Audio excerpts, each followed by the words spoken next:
Assalamualaikum warahmatullahi wabarakatuh.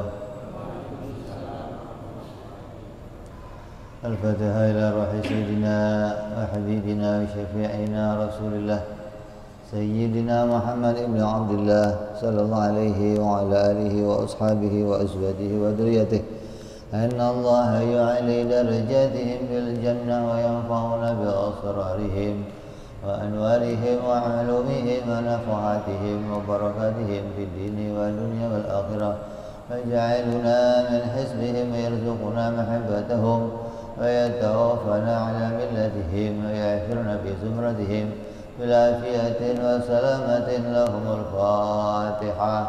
أعوذ بالله من الشيطان الرجيم. بسم الله الرحمن الرحيم.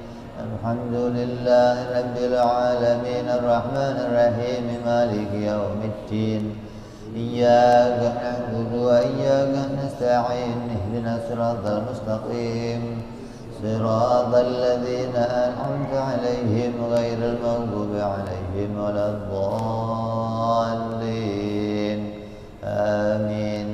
بسم الله الرحمن الرحيم. نويت تعلما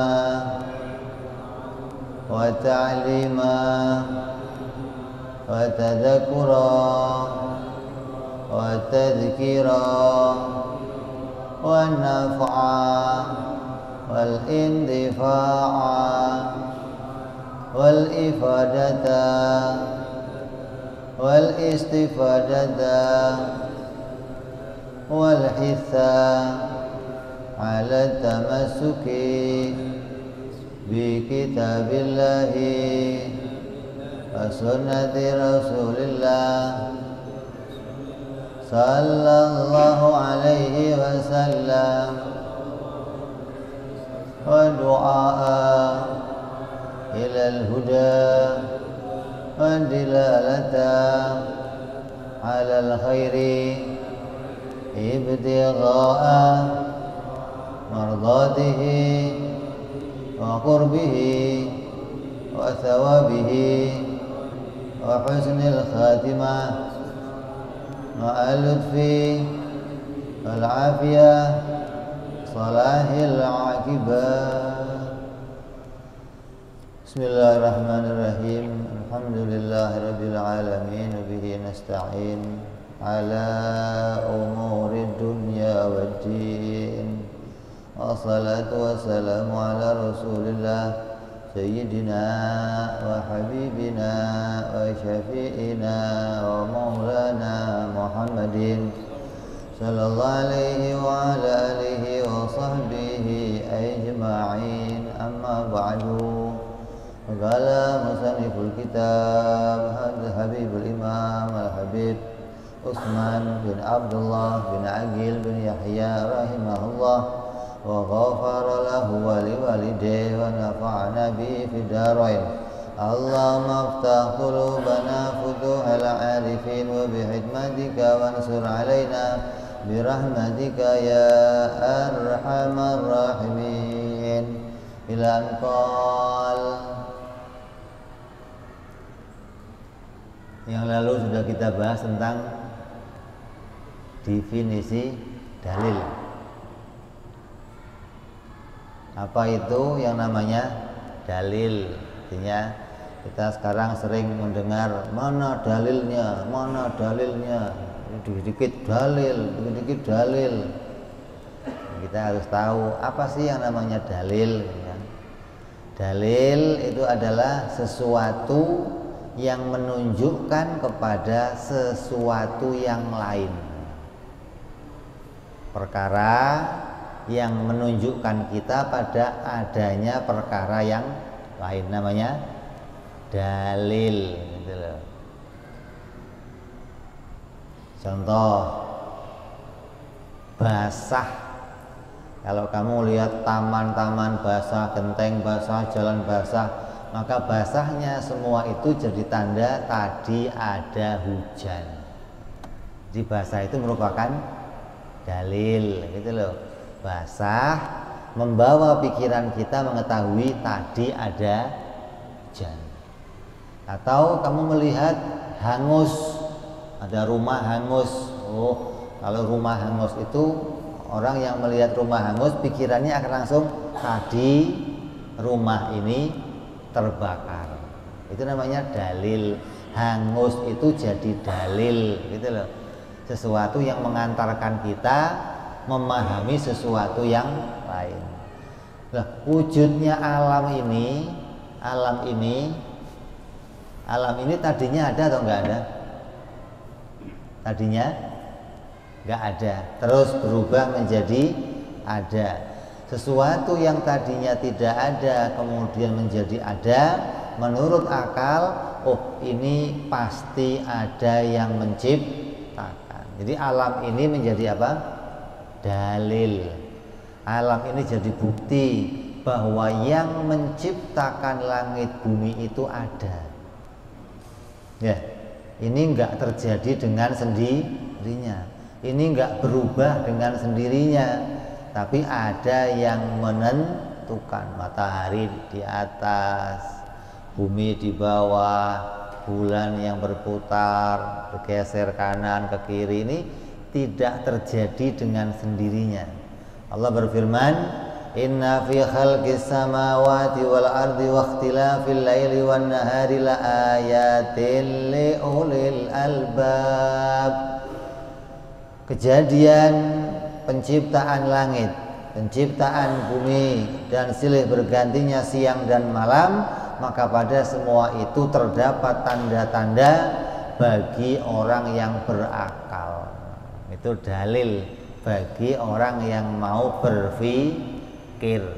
Tapi yang mau mikir, yang nggak mau mikir, ya enggak. Seperti siapa?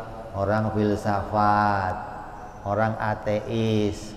Ketika melihat langit bumi dicari sebabnya langit bumi terjadi ini apa?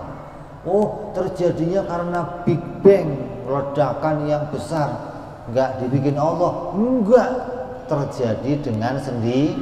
Nah, ini namanya berarti alam ini tidak menunjukkan kepada sesuatu. Jadi banyak sekali orang-orang yang oleh Allah Subhanahu wa taala dibutakan mata hatinya, dibutakan akal pikirannya, padahal di hadapannya telah terdapat wujud yang diciptakan oleh Allah Subhanahu wa ta'ala. Bukan hanya satu, tapi jutaan, miliaran wujud yang Allah ciptakan di hadapan kita, yang semuanya jadi dalil kalau ini semua ada yang mengatur, ada yang menciptakan, ada yang menentukan. Namanya dalil. Nah, kita umat Islam oleh Nabi Muhammad SAW, kita itu nggak boleh bodoh, disuruh pinter. Artinya disuruh ketika kita mau meyakini sesuatu harus pakai dalil, harus punya bukti. Ini yang mau kita bicarakan. Maka untuk mengenal kepada Allah Subhanahu wa ta'ala, orang Islam itu tidak boleh taklid. Orang Islam di dalam mengenal Allah, dalam mengenal Rasul, maka mereka tidak boleh taklid. Apa taklid itu? Ikut-ikutan pendapatnya orang lain tanpa tahu sendiri kebenarannya. Itu namanya ikut-ikutan, taklid. Pokoknya kata bapak saya begitu, dan saya ikut aja lah. Lah bapak kamu bener apa enggak? Enggak ngerti saya. Nah, ini namanya ikut-ikutan. Seperti siapa? Anaknya orang Kristen ikut bapaknya, anaknya orang Hindu ikut bapaknya, anaknya orang Buddha ikut bapaknya, anaknya orang Yahudi ikut bapaknya. Ketika mereka tidak mencari tahu bapak saya ini benar atau enggak, itu namanya taklid. Nah, sama dengan anaknya orang Islam. Kalau ada anaknya orang Islam kok mengikuti pendapat bapaknya tanpa dia mencari tahu benar atau enggak, namanya taklid. taklid. Orang yang taklid ini oleh Al-Quran, oleh Allah Subhanahu wa Ta'ala diberitakan bahwa mereka bukan orang-orang yang baik. Allah mencela orang-orang yang taklid. Mana di Al-Quran Allah menceritakan tentang orang-orang Arab yang waktu itu diajak beriman oleh Nabi Muhammad SAW untuk menyembah Allah. Apa kata orang Arab? Muhammad, kami sudah menyembah Tuhan. Kamu tidak bisa mengajak kami menyembah Tuhan. Kami sudah menyembah Tuhan sejak dulu, dan Tuhan yang kami sembah sesuai dengan Tuhan yang disembah bapak moyang kami. Jadi bapaknya mereka menyembah patung, tapi mereka tidak pernah mencari tahu ini patung ini Tuhan beneran atau bukan. Pokoknya bapak saya nyembah patung, saya ikut nyembah patung. Kalau bapaknya neraka, anaknya ikut. Bapaknya goblok, anaknya super goblok gitu. Kenapa? Karena nggak mau cari tahu. Dia yakin bapak saya pasti benar, nggak mungkin menjerumuskan saya. Memang nggak ada orang tua yang akan menjerumuskan anaknya, nggak ada. Ada anak saya akan saya jerumuskan biar masuk neraka, nggak ada. Tapi karena bapaknya sendiri itu nggak tahu mana yang benar mana yang salah, maka yang diajarkan ke anaknya ya apa yang dia ketahui kira-kira benar. Dia sendiri nggak tahu itu benar atau salah. Ini loh yang mau diluruskan oleh Nabi agar kamu jangan sampai jadi orang yang ikut-ikutan tanpa tahu kebenaran agama. Makanya kita mendapatkan berita dari orang tua kita tentang agama Islam, tentang Allah itu Tuhan, Nabi Muhammad itu utusan Allah. Terus bagaimana? Udah jalan aja, yakini saja. Oh, enggak begitu. Berapa ayat dalam Al-Quran yang memerintahkan kita berpikir? Berapa ayat yang memerintahkan kita, mengingatkan kita untuk mengenal kepada sifat-sifatnya Allah Subhanahu wa Ta'ala. Jadi kita ini tidak diperbolehkan ketika beragama kita nggak ngerti Tuhan itu Allah atau bukan. Kalau kamu ditanya ini, Tuhan itu Allah atau bukan, kamu harus jawab Allah. Tahunya dari mana? Nah ini yang perlu dibuktikan. Kalau kamu mengatakan Tuhan itu pasti Allah, kamu tanya lah, kamu tahunya dari mana kalau Tuhan itu pasti Allah? Oh, kata bapak saya. Lah ini yang bermasalah, gitu loh maksudnya.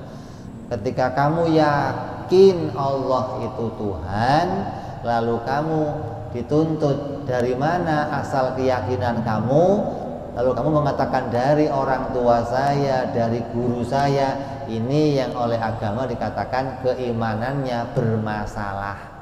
Apa masalahnya? Kalau kamu punya akal, tapi tidak kamu gunakan mencari bukti, maka kamu berdosa. Karena meninggalkan satu perintah Allah, yaitu berpikir, mencari pembuktian bahwa Allah betul-betul Tuhan.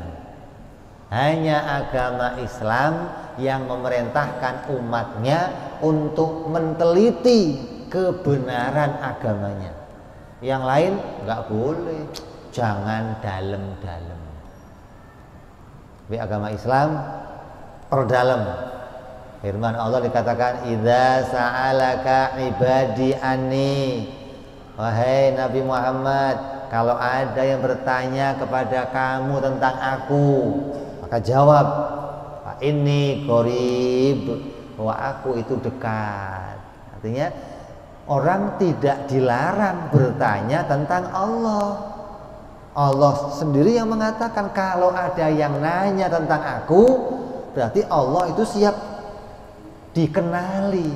Allah bisa dikenali, bukan udah yakin saja, gak usah dipikir-pikir tentang Tuhan. Ini omongan yang begini justru nggak ada dalilnya. Yang kita mau buktikan bahwa semua yang menunjukkan kepada ketuhanannya Allah itu ditunjukkan dalilnya baik oleh Al-Quran maupun oleh akal pikirannya manusia.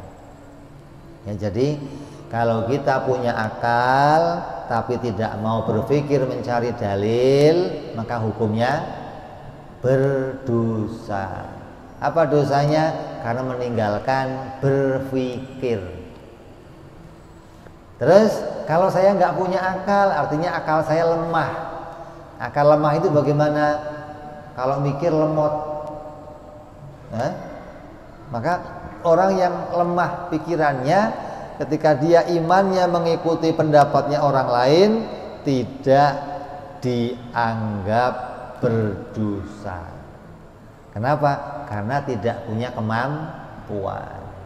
Sama dengan ada orang disuruh sholatnya harus berdiri, tapi dia nggak punya kemampuan berdiri, maka dia boleh duduk karena nggak punya kemampuan. Tapi yang punya kemampuan harus berdiri, nggak boleh nggak berdiri.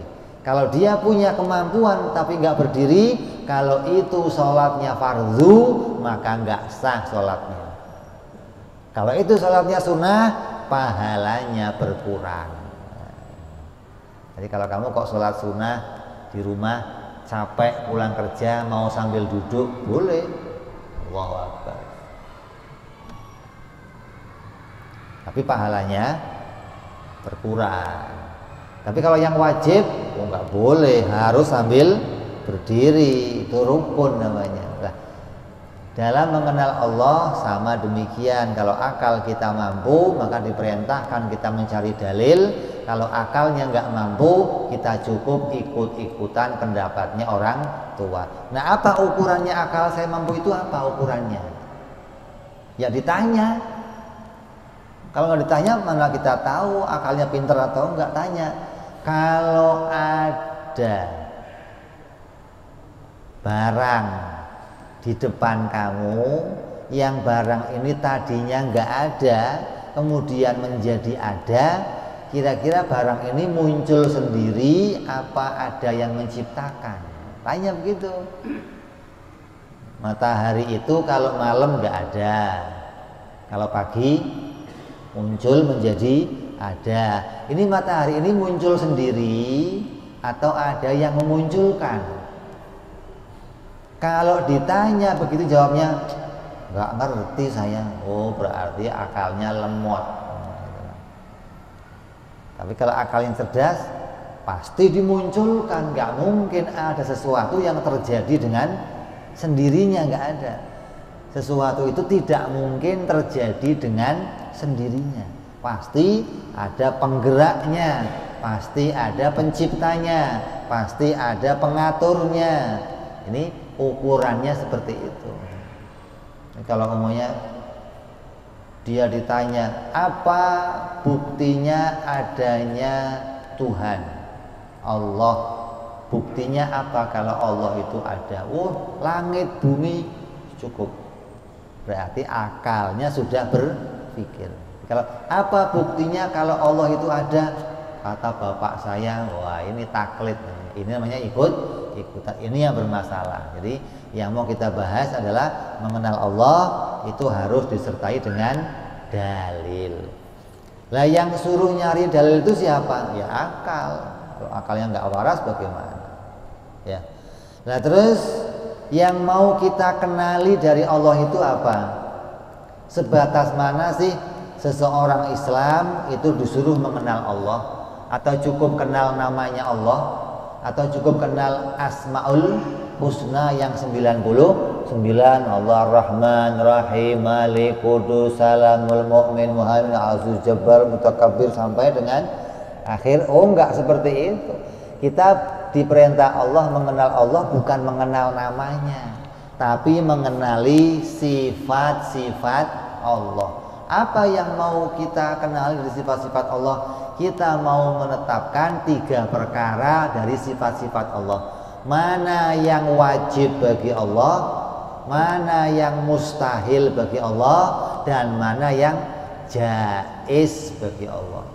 Tiga ini kita pahami, berarti kita dianggap mengenal Allah. Kalau tiga ini nggak kita pahami, kita dianggap kita nggak kenal Allah.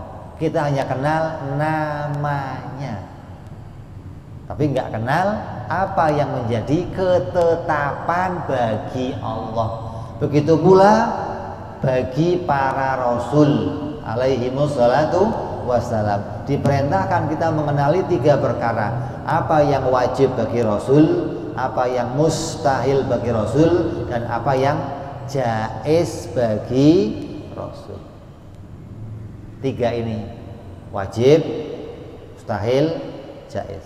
Makanya kita sering bicara ini ilmu tauhid itu ilmu yang identik, pembahasannya isinya wajib, mustahil, dan jaiz. Karena seluruhnya nanti akan membahas sifat-sifat Allah, akan membahas sifat-sifat para rasul dari arah mana sifat yang wajib bagi Allah, mana sifat yang mustahil bagi Allah, dan mana yang jaiz bagi Allah. Begitupun bagi para rasul. Jadi kalau kita kok mengenal Allah tidak melalui jalan mana yang wajib, mustahil, dan jaiz, kita dianggap belum memenuhi perintah. Karena perintahnya disuruh kenal kepada apa yang wajib, apa yang mustahil, dan apa yang jaiz. Dari mana pendapat ini? Dari ijma'nya para ulama, ijma'ul ummah, kesepakatannya seluruh ulama, kesepakatannya umatnya Nabi Muhammad SAW, bahwa semuanya mengetahui di zamannya Nabi SAW, Nabi mengajarkan bagaimana umat mengenal Allah. Nabi nggak pernah mengajarkan taklid sama umatnya, nggak pernah. Sudah percaya saja Allah itu Tuhan, nggak pernah begitu Nabi. Nabi selalu menunjukkan, syuf, lihat langit, syuf, lihat bumi, syuf, lihat matahari. Ada nggak yang bikin? Nabi selalu mengajarkan orang berpikir untuk betul-betul menyadari, oh memang ada yang bikin, nggak terjadi dengan sendirinya. Ya, jadi kita harus mengenal Allah dari arah apa?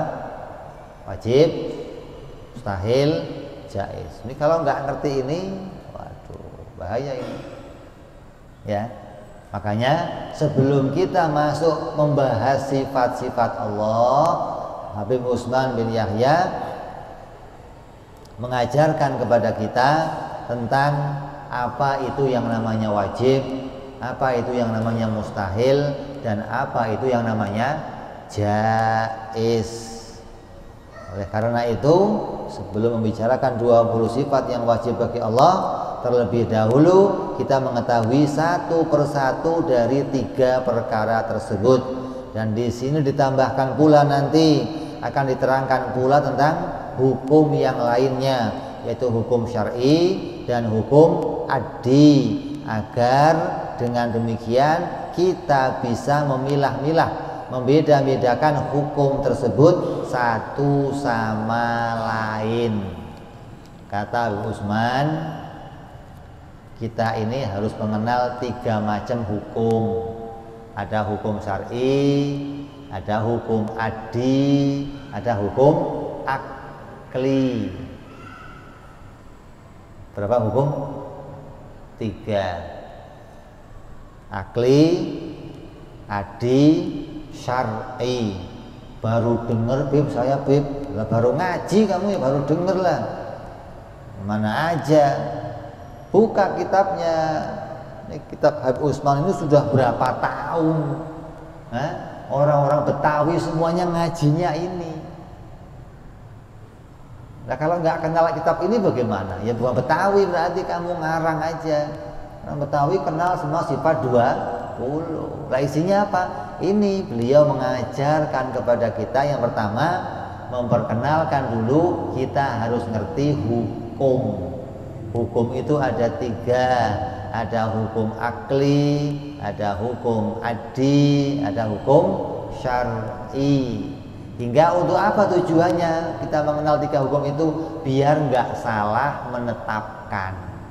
Kadang ada orang yang salah membuat keputusan, yang harusnya pakai hukum akli dia pakai hukum adi, yang harusnya pakai hukum adi dia pakai hukum syar'i.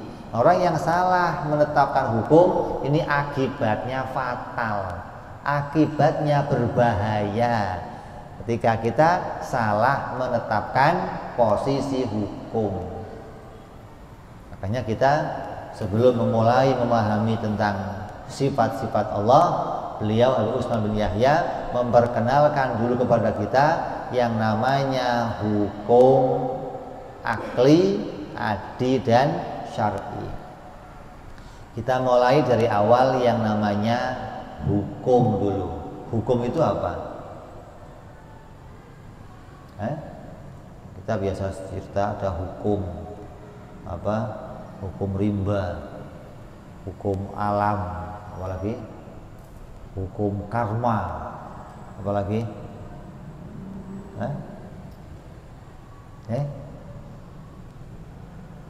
sering ya dengar ada hukum rimba, ada hukum karma, ada hukum apa?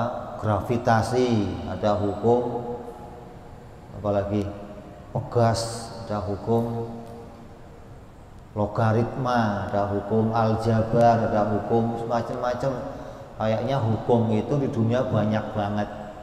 Tapi ketika kita ulas dari sisi pendapatnya ulama, maka mereka menyimpulkan hukum itu cuman adanya 3, nggak lebih dari 3. Artinya kalau nanti mau kita ringkas dari hukum yang macam-macam itu, semuanya teringkas menjadi 3 macam hukum. Hukum negara, tata negara, hukum pidana, hukum macam-macam hukum. Kalau mau kita ringkas semuanya, itu masuknya dalam 3 ini semua. Jadi kalau kamu kok tahu 3 perkara ini, berarti kamu tahu dasar-dasar hukum. Ini mungkin yang sarjana hukum juga nggak tahu ini mungkin. Kalau tahu ya hebat, berarti memang orang Islam beneran, ngaji sama kiai berarti. Jadi banyak yang sarjana hukum aja nggak ngerti hukum itu apa. Jadi kalau kita mau kembalikan pada pendapatnya ulama, apa sih hukum itu? Hukum itu pengertiannya menetapkan sesuatu pada sesuatu, menetapkan wajibnya sholat bagi laki-laki dan perempuan yang sudah balik. Jadi menetapkan sesuatu pada sesuatu, menetapkan wajibnya sholat pada laki-laki dan perempuan yang sudah balik. Ini berarti menetapkan sesuatu pada sesuatu. Menetapkan 3 bulan penjara bagi maling ayam namanya. Berarti menetapkan sesuatu pada sesuatu. Menetapkan penjara 1 tahun bagi koruptor. Kok enggak 10 tahun? Sudah tua, kesian. Jadi kita memperingan tugas. Jadi cukup 1 tahun. Ini contoh-contoh.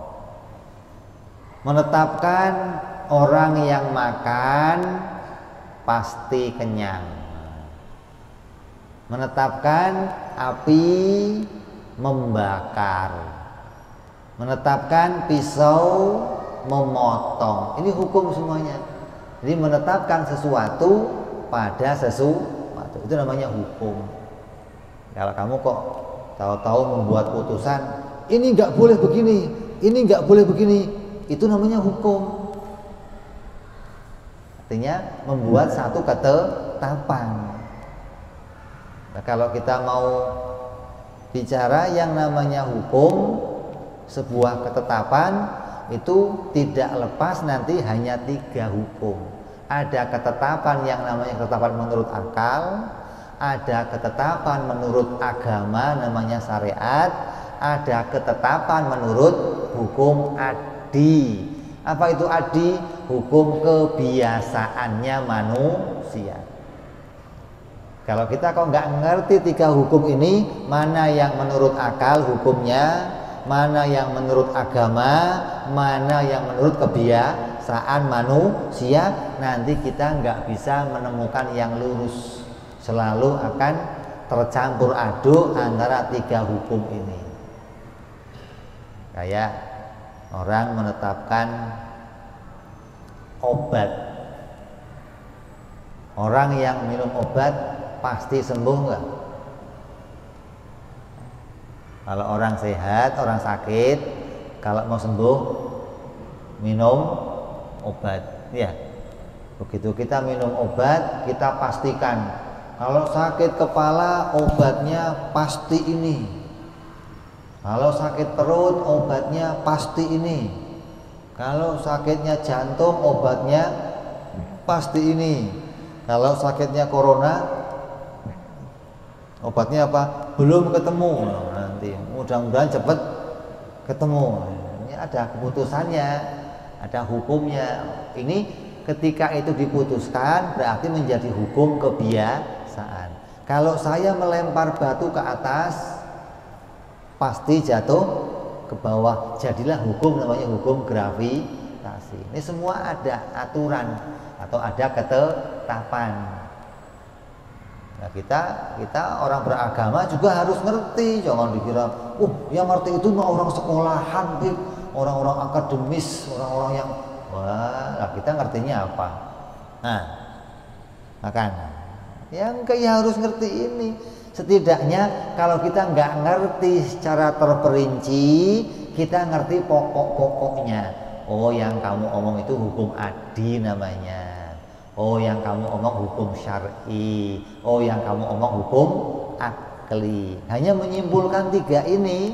Utsman mengajarkan kamu harus tahu. Kalau kamu nggak tahu ini, maka kamu akan nabrak-nabrak di dalam memutuskan sesuatu. Hukum pidana dan perdata nggak boleh ketuker ini.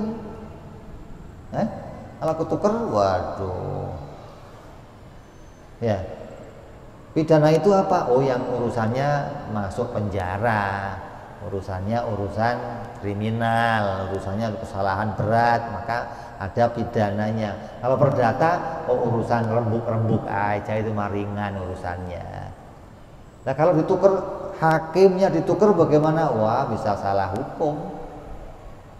Ini yang mau kita bahas lebih awal agar kita tahu dulu apa itu yang namanya hukum. Kalau kita nggak ngerti hukum ini, nanti memutuskan sesuatu caranya nggak bener. Seperti sekarang, banyak sekarang ini orang-orang yang tertipu dengan hukum adat, dengan hukum kebiasaan, hingga karena bertahun-tahun sejak kita lahir sampai usia kita segede ini, 40 tahun, 50 tahun kita terlibat sama hukum kebiasaan, maka kita terkadang mendewakan hukum kebiasaan. Pokoknya kalau kamu sakitnya ini, minum ini pasti sembuh. Wah. Begitu nggak sembuh, bingung loh, kok nggak sembuh? Ya memang salah mutusin hukum.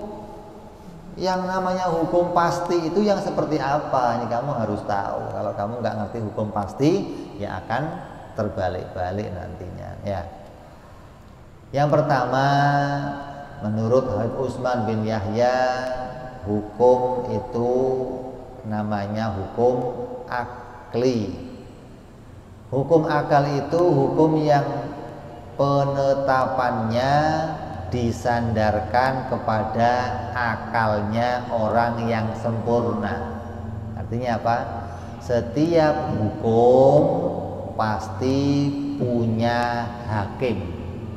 Setiap hukum itu yang mengeluarkan adalah seorang hakim. Tugasnya hakim itu apa? Memutuskan hukum. Kamu penjara, ini haram, ini wajib, ini sunnah. Itu yang memutuskan hukum itu namanya hakim. Nah, kita mau bicara kalau hukumnya namanya hukum akal, maka hakimnya itu yang membuat keputusan adalah akalnya setiap manusia.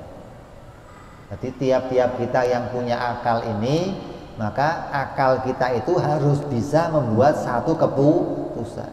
Kalau kamu kok disuruh mutusin sesuatu kok tengok-tengok, sehingga berarti akal kamu nggak bisa jadi hakim, gitu loh. Jadi orang itu akalnya harus bisa jadi hakim untuk membuat keputusan. Ini yang pertama, kata Utsman, hukum akal itu adalah disandarkan penetapannya oleh akal yang sempurna. Sedangkan tanda bagi akal yang sempurna adalah manakala hatinya seorang mukmin disinari dengan cahaya yang terang benderang. Kalau akal kita itu bisa menyinari hati kita hingga hati kita itu terang benderang, berarti akalnya waras. Ukurannya itu.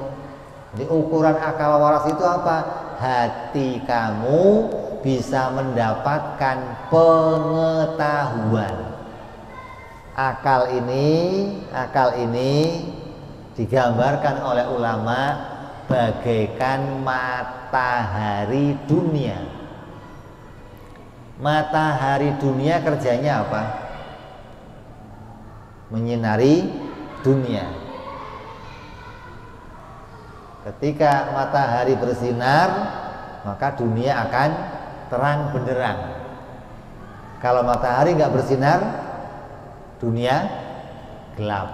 Nah, ulama memberikan perumpamaan akal itu seperti matahari dunia. Berarti akal itu juga kerjanya menyinari. Apa yang disinari oleh akal? Hati. Kenapa kok hati itu butuh sinar?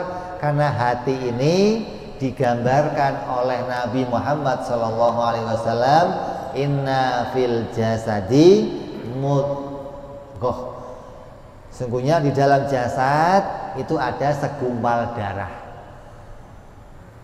Idza saluhat jasadi kulluh, idza fasadat kulluh. Kalau dia baik semuanya. Kalau dia jelek semuanya. Apa itu? Wahya al-qalbi. Maka itu adalah hati. Jadi hati ini sumber segalanya.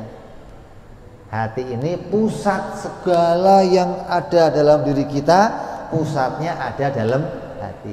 Kalau hati ini baik, kata Nabi Muhammad SAW, maka semua organ kita akan baik. Tangannya akan baik, matanya akan baik, telinganya akan baik. Maksudnya apa? Ketika nanti kamu mati, malaikat akan mendatangi kamu, akan melihat. Coba dilihat dari matanya, ada kebaikan apa di matanya. Jangan sampai mata kita isinya pelek doang. Dilihat hidungnya, ada kebaikan apa di hidungnya. Wah, adanya upil doang, repot kan. Ada kebaikan apa dari kupingnya. Oh, congek pak isinya pak. Wah, berat ini. Berarti hati kamu nggak membawa kebaikan untuk tubuh kamu. Matanya nggak bisa punya amal apa-apa, telinganya nggak punya amal apa-apa, hidungnya nggak punya amal apa-apa, mulutnya nggak punya amal apa-apa, tangannya. Kenapa? Hatinya tidak memerintahkan semua itu untuk berbuat kebaikan. Kata Nabi, kalau hati baik, seluruh tubuh kita akan jadi baiklah. Hati itu bisa jadi baik bagaimana? Kalau akalnya sehat. Kalau akalnya sehat, akalnya akan menyinari hati. Maka hati yang terang, hati yang bisa membuat keputusan yang benar.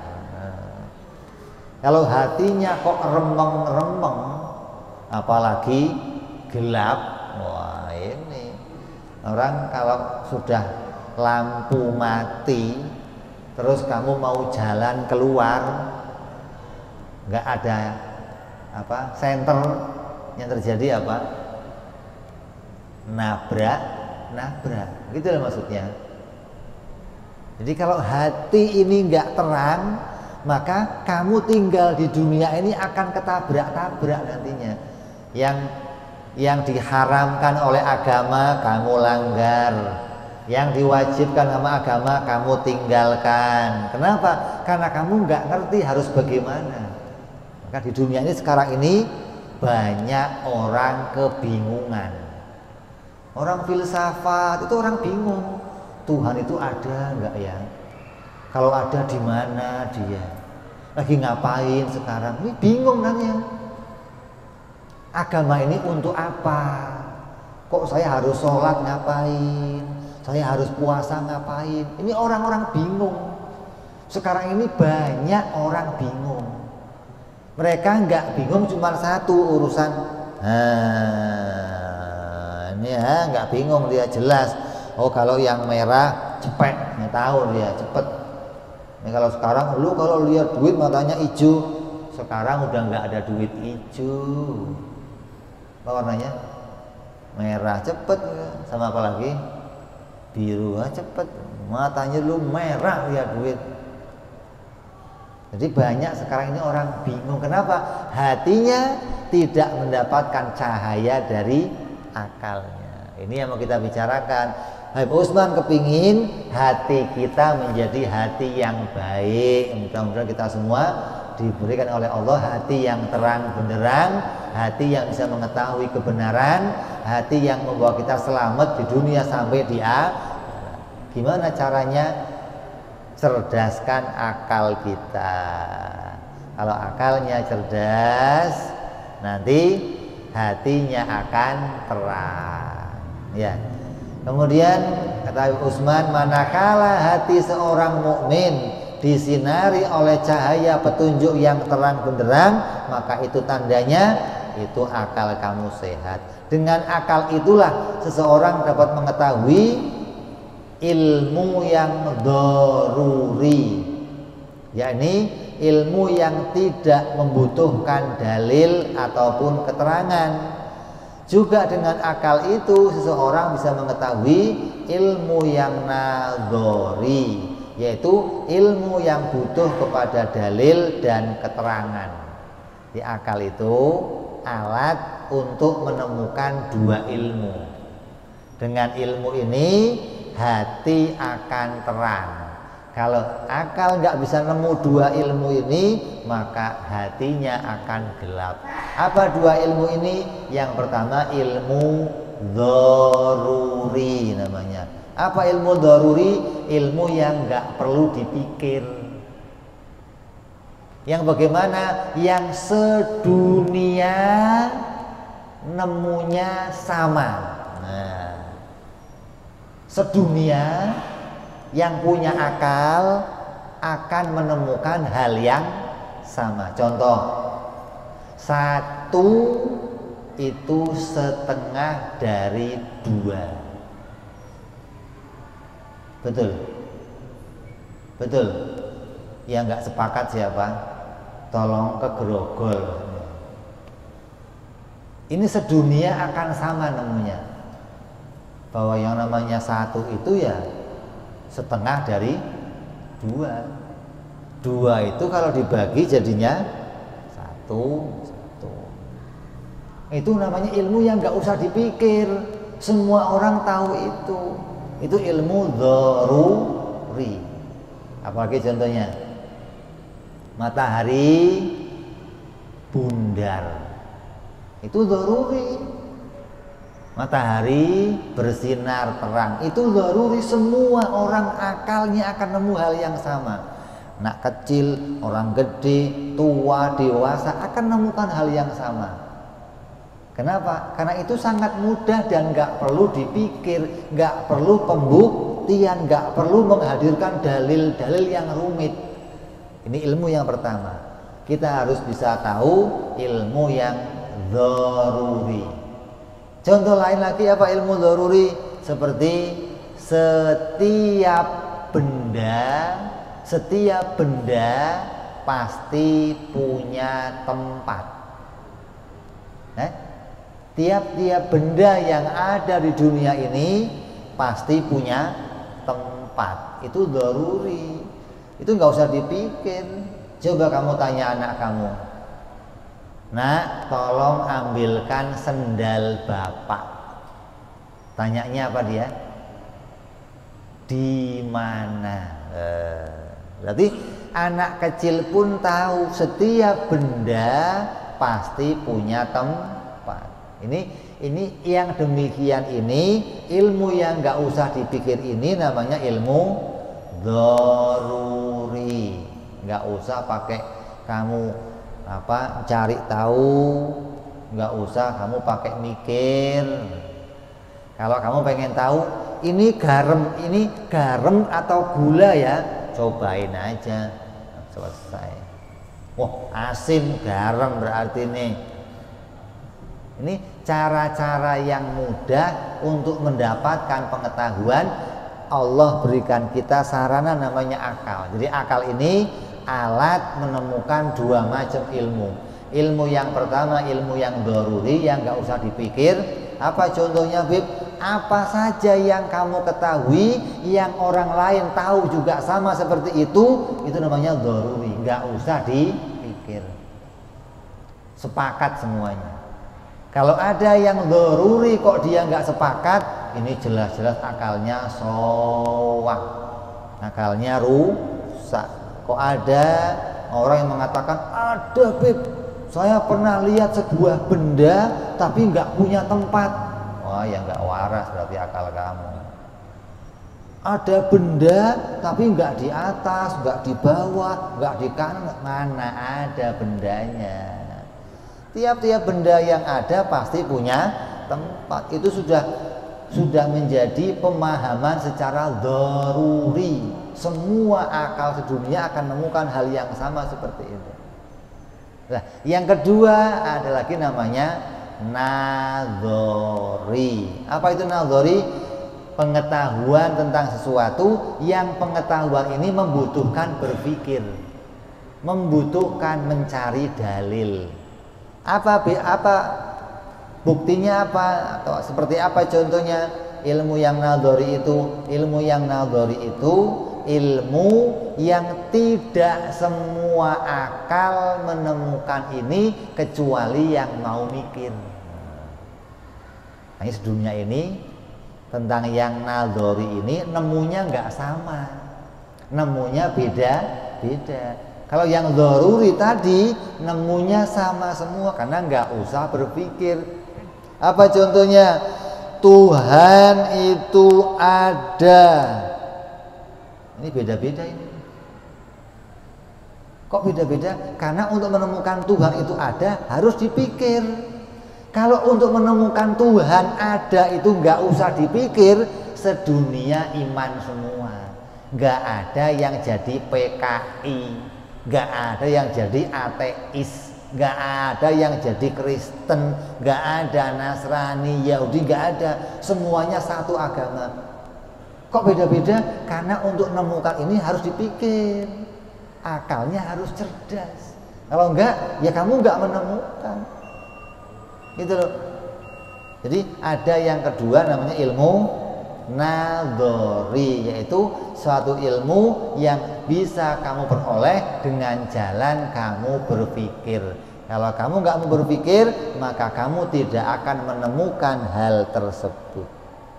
Ya, kita masuk Isya, kita dengerin azan sebentar.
haula wala quwwata illa billah.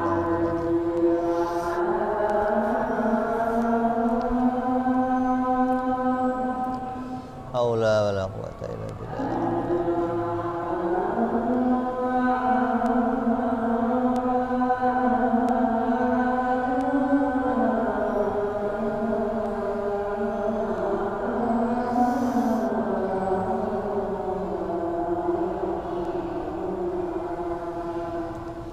Haula wala quwwata illa billah.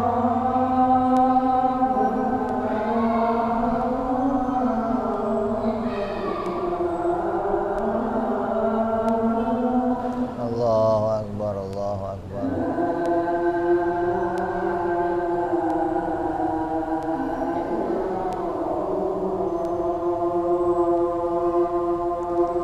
La ilaha illallah Muhammadur Rasulullah sallallahu alaihi wa ala alihi wa sahbihi wasallam. Allahumma rabb hadhihi ad-da'wati at-tammah as-salatil qa'imah ati sayyidina Muhammad al-wasilata wal fadilah wa isyarafa wa darajatal 'aliyatar rafi'ah wa badhul maqamal mahmud alladhi wa'ada ya arhamar rahimin. Rabbi ighfir li wa li walidayya, Rabbi ighfir li wa li walidayya, Rabbi ighfir li wa li walidayya ya Allah. Rabbi ighfir li wa li walidayya, Rabbi ighfir li wa li walidayya warhamhuma kama rabbayana shaghira. Allahumma barik lana fi auladina wahfadhum wa la tadurruhum warzuqna birrahum wa fikum li ta'atik. Allahumma barik lana wa lahum fil hal wal ma'al wal iyal bi jahi kabiril muta'al. Wa sallallahu ala sayyidina Muhammadin wa ala alihi wa sahbihi wa sallam walhamdulillahi rabbil alamin. Ya, kita teruskan sedikit. Jadi hukum tadi adalah sesuatu ketetapan pada sesuatu, maka hukum itu ada 3 macam, ada adli, akli, ada syar'i. Yang kita bicarakan sekarang adalah hukum akli.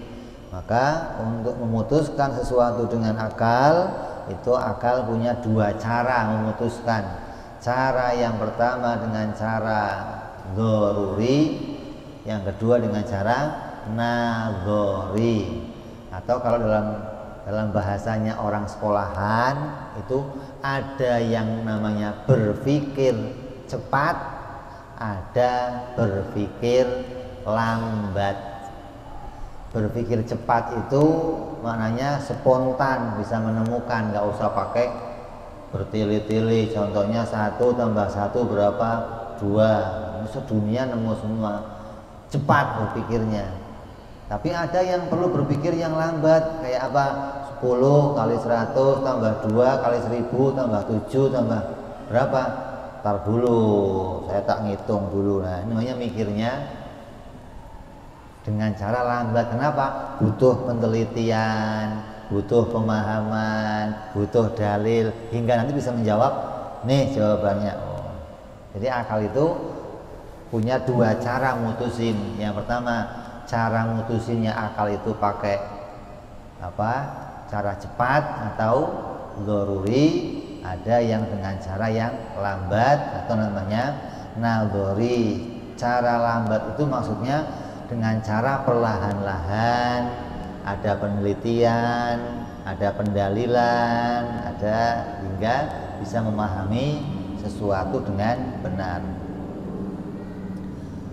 Kemudian kata Utsman bin Yahya, kegunaan akal itu ialah menetapkan sesuatu pada adanya sesuatu, atau sebaliknya meniadakan sesuatu pada adanya sesuatu.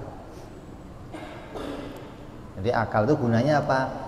Menetapkan isbatul amri li amri au nafyuhu anhu. Menetapkan sesuatu pada sesuatu atau meniadakan sesuatu pada sesuatu. Itu kegunaannya hukum akal. Contoh, bahwa bumi, langit, dan segala isinya ini menurut akal pasti ada yang membuatnya. Nah, kok bisa diputuskan pasti gimana? Nah, itu keputusannya akal. Gimana caranya? Ya diteliti. Kata akal, nggak mungkin ini bumi ini, langit ini terjadi dengan sendirinya. Mustahil langit ini, mustahil bumi ini muncul tanpa ada yang menciptakan. Ini gunanya akal begini, menetapkan sesuatu dan menolak sesuatu. Apa ketetapannya apa? Akal menetapkan langit bumi ini pasti ada yang menciptakan. Ini ketetapan ini.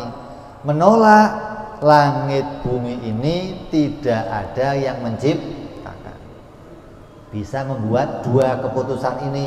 Langit bumi pasti diciptakan, wajib diciptakan. Sebaliknya mustahil kalau langit bumi ini muncul dengan sendirinya tanpa diciptakan. Ini caranya akal membuat keputusan. Jadi akal itu gunanya apa sih? Akal itu gunanya membuat keputusan sesuatu atau menolak sesuatu. Allah itu ada enggak? Ada. Kalau tiada, mustahil. Allah itu kuasa atau enggak? Kuasa.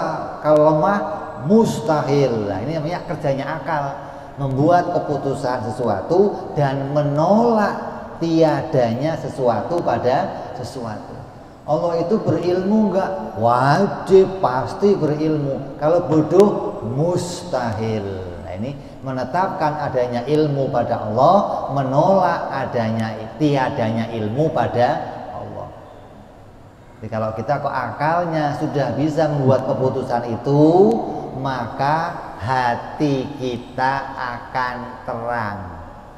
Selama akal tidak bisa membuat keputusan itu, maka hati kita tidak dianggap sebagai hati yang terang, karena hati itu hati yang belum mempunyai pengetahuan yang benar menurut Habib Utsman bin Yahya. Makanya kita diupayakan setiap orang Islam, laki-laki maupun perempuan, berupaya kita ajarkan mereka pengetahuan yang benar tentang ilmu akidah, tentang caranya berpikir yang baik, caranya berpikir yang benar. Kalau tata cara kita ibadah, kita ini ahlu sunnah wal jamaah, tata cara sholat kita, tata cara puasa kita, tata cara haji kita mengikuti Imam Syafi'i.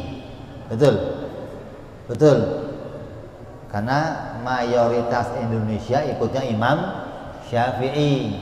Ini cara ibadah dohir namanya. Cara sholat, cara puasa, cara haji. Nah, kalau cara berpikirnya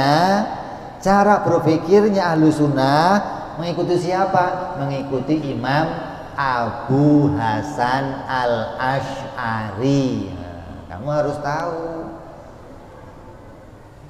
Sekarang nggak ada orang tahu ini. Makanya dalam kitabnya Sayyid Muhammad bin Alwi Al-Maliki yang judulnya Mafahim Yajib Antusohah, dalam kitab itu beliau mengatakan banyak di akhir zaman sekarang ini anak-anaknya orang Islam yang tidak mengenal siapa itu Imam Abu Hasan Al-Asy'ari. Kenapa?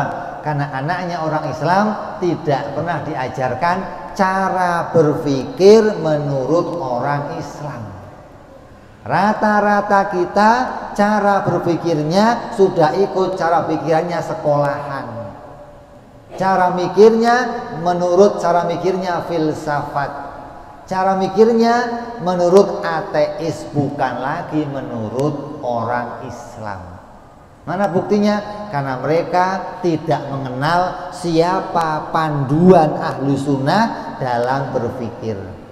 Jangankan berpikir, coba kamu tanya anak kamu, kita ini madhabnya apa kalau ibadah itu?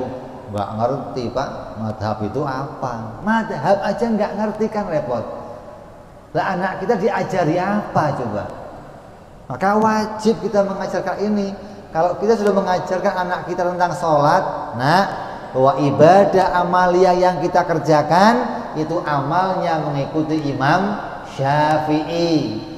Boleh juga ikut Imam Ahmad bin Hambal, boleh juga ikut Imam Malik, boleh juga ikut Imam Abu Hanifah. Kita punya 4 pilihan madhab untuk beragama, untuk melakukan ibadah zahir, cara sholat, cara wudhu, cara puasa, cara haji.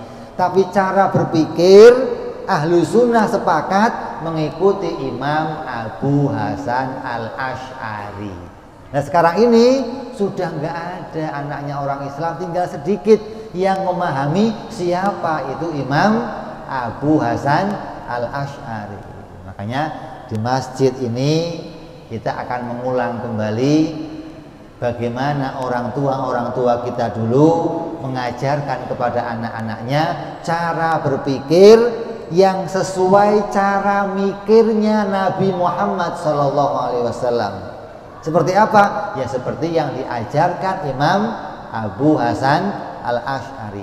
Kita sholat sesuai sholatnya Nabi Muhammad SAW. Gimana caranya? Ikuti caranya Imam Syafi'i. Maka cara sholat beliau mengikuti cara sholatnya Rasulullah.